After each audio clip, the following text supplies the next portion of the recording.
Hello, नमस्कार दोस्तों। आज फिर हम सेंट्रल बैंक के बारे में बात करेंगे और जानेंगे इसके इम्पोर्टेंट सपोर्ट और टारगेट के बारे में। तो चलिए वीडियो की शुरुआत करते हैं और ये वीडियो आपकी एजुकेशन के लिए। किसी भी वीडियो में किसी भी तरह की बाइंग और सेलिंग की हम आपको एडवाइस नहीं करते हैं।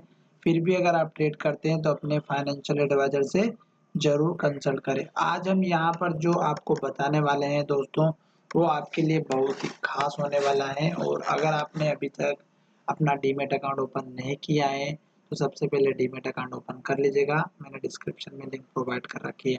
और साथ ही यहाँ पर आपके पास एक अकाउंट है और तो आप दूसरा अकाउंट भी ओपन करवा सकते हैं। उसमें आपका ही बेनिफिट रहता है, क्योंकि एक अकाउंट से जब आप ट्रेड करते हैं और टेक्निकल प्रॉब्लम होने की वजह से आपको स्टॉप लॉस का हिट हो जाता है तो उस केस में आपको जो है लॉस हो जाता है।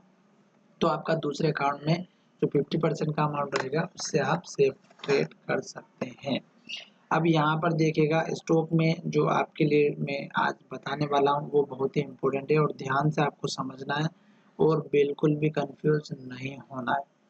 यहाँ पर देखिएगा, आज जो वॉल्यूम आया है वो है हमारा 6 करोड़ के आसपास। ठीक है दोस्तों, सॉरी 6 करोड़ नहीं, 61 लाख के आसपास दोस्तों, गलती मिस्टेक हो गई, सॉरी। तो 61 लाख का यहाँ पर वॉल्यूम आया है स्टॉक का। और डिलीवरी परसेंटेज देखा तो 40% का है। साथ ही यहाँ पर सेल ऑर्डर 42,000 क्वांटिटी भी लगी हुई है 14 की रेट से। वीवेप की बात करें तो 14-11 का ये वीवेप है जो कि ऊपर है और ये इंडिकेशन कर रहा है कि स्टॉक अभी जो है डाउन ट्रेंड में चल रहा है इंट्राडे में। जब मैंने इसके चार्ट को देखा तो आपको यहाँ पर चार्ट दिख रहा होगा कि जो यहाँ पर 200 दिनों का मूविंग एवरेज और 50 दिनों का जो मूविंग एवरेज है, स्टॉक की प्राइस उसके अंदर ट्रेड कर रही है। साथ ही स्टॉक ने जो लॉन्ग टर्म बेसिस पर अगर आप देखें तो स्टॉक अप ट्रेंड में चल रहा है, क्योंकि लो यहाँ पर बनाया था, फिर स्टॉक ने यहाँ पर लो बनाया, फिर यहाँ पर लो बनाया, फिर यहाँ पर लो बनाया, फिर स्टॉक ने यहाँ पर लो बनाया। तो अब स्टॉक का जो आपको लो दिख रहा है दोस्तों,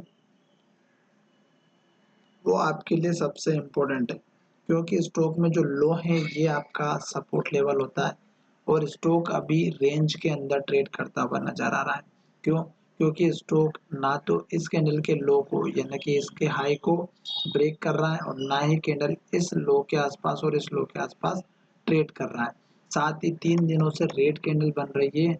जब तक कंफर्मेशन नहीं मिलता, जैसे कि यहाँ पर इस कैंडल का लो ब्रेक नहीं होगा तो नीचे नहीं जाएगा।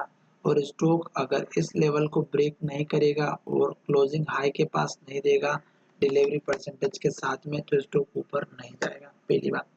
और स्टॉक अभी रेंज के अंदर ट्रेड कर रहा है तो ब्रेकआउट होने का वेट करिएगा। स्टॉक में ब्रेकआउट ऊपर की तरफ होने के चांस पूरे हैं। क्यों? क्योंकि स्टॉक 50 दिनों के मूविंग एवरेज के ऊपर है और 200 दिनों के मूविंग एवरेज के नीचे। तो स्टॉक में जो अगर ऊपर की तरफ ब्रेकआउट होता है तो आपको पहला टारगेट इस कैंडल का ही रखना है 1470 का। फिर मैं आपको ऊपर के लेवल ऑलरेडी बता चुका हूँ पुराने वीडियो में, जैसे कि यहाँ पर इस कैंडल का हाई है 1560 का। फिर मैंने आपको बताया था 16 रुपये का टारगेट, जो कि बहुत ही इम्पोर्टेंट था। अब यहाँ पर सपोर्ट लेवल या स्टॉप लॉस की बात करें तो ये हमारा लास्ट का लो था और स्टॉक यहाँ पर सपोर्ट अगर लेता है तो बहुत अच्छी बात दोस्तों। और सपोर्ट यहाँ से लेना भी चाहिए। क्यों? क्योंकि स्टॉक में इस लो के बाद का ये लो बना हुआ है। 50 दिनों का मूविंग एवरेज भी धीरे धीरे ऊपर जा रहा है। हो सकता है तब तक मूविंग एवरेज यहाँ पर आ जाए 13 रुपये 14 रुपये के आस 14 रुपये के आसपास और फिर मूविंग एवरेज के सपोर्ट लेकर के स्टॉक फिर ऊपर चला जाए। तो ये हो गई दोस्तों रेंज की बात। और जब तक रेंज ब्रेक नहीं होती है तब तक आपको वेट करना है। क्यों? क्योंकि स्टॉक अभी हाई को तो ब्रेक करने की कोशिश कर रहा पर क्लोजिंग ऊपर नहीं दे रहा। पर 3 दिनों से रेड कैंडल भी बनी है। अगर स्टॉक मार्केट में नेक्स्ट मंडे के दिन जब भी ट्रेड होगा स्टॉक और सेल ऑर्डर बहुत ज़्यादा होते हैं, निफ्टी नेगेटिव रहती है, उस केस में स्टॉक में गिरावट आ सकती है। तो पहला लेवल ये रहेगा 1385 का, दूसरा लेवल रहेगा 1365 का। ये मेजर सपोर्ट लेवल है। क्यों? क्योंकि स्टॉक ने यहाँ पर भी हाई बनाया हुआ है। तो इस बात का ध्यान रखें।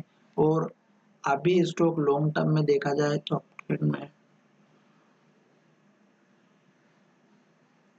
ये देख सकते हैं, यहाँ लो फिर यहाँ पर लो, यहाँ पर लो, फिर यहाँ पर लो, इस तरह से स्टॉक ऊपर जा रहा है। चलिए वीडियो को यहीं विराम करते हैं। आज का वीडियो इतना ही था सेंट्रल बैंक के ऊपर। किसी और दिन मैं आपको और अच्छे से लेवल्स की बात करूंगा, और अगर आप वीकली चार्ट भी देखना चाहते हैं तो मैं आपको समझा देता हूँ वीकली चार्ट किस तरह काम कर रहा है। देखिएगा वीक की जो कैंडल बनी है आपको दिख रही है, इस रेड कैंडल के हाई को ब्रेक नहीं कर रही है और इस कैंडल के लो को ब्रेक नहीं कर रही है। जब तक वीक का ये कैंडल क्लोज हुआ तब तक इसने क्लोजिंग लो के पास में दे दी। तो आज क्लोजिंग हो चुकी है। अब नई कैंडल जो बनेगी वो अगर ऊपर की तरफ ब्रेकआउट देगी तो ऊपर जाएगा, और अगर स्टॉक नीचे की तरफ ब्रेकआउट देगा तो नीचे जाएगा। उस केस में आपका एक लो यहाँ पर भी बना हुआ है 13.50 का, ये भी काम आएगा। फिर यहाँ पर एक लो बना हुआ है 13 रुपए का, जो मैं आपको ऑलरेडी बता चुका हूँ। और यहाँ पर देखिएगा 50 वीक का मूविंग एवरेज भी पास में आ चुका है। तो अभी यहाँ पर इसने ऊपर नहीं जाने दिया प्राइस, उसके बाद यहाँ पर अगर ऊपर नहीं गई तो शायद यहाँ पर भी नहीं जाने देगा। और जब तक इस तरह से गोल राउंड शेप में कर्व शेप में जब तक मूविंग एवरेज नहीं बनेगा तब तक ब्रेकआउट नहीं होगा वीकली चार्ट में। चलिए वीडियो को विराम करते हैं, और वीकली चार्ट भी देखिएगा। यहाँ पर लो बना था, फिर यहाँ पर लो बना, तो अब लो ऊपर ही बनेगा क्योंकि वीक के हिसाब से स्टॉक अप ट्रेंड में ही चल रहा है। धन्यवाद, मिलेंगे नए वीडियो में।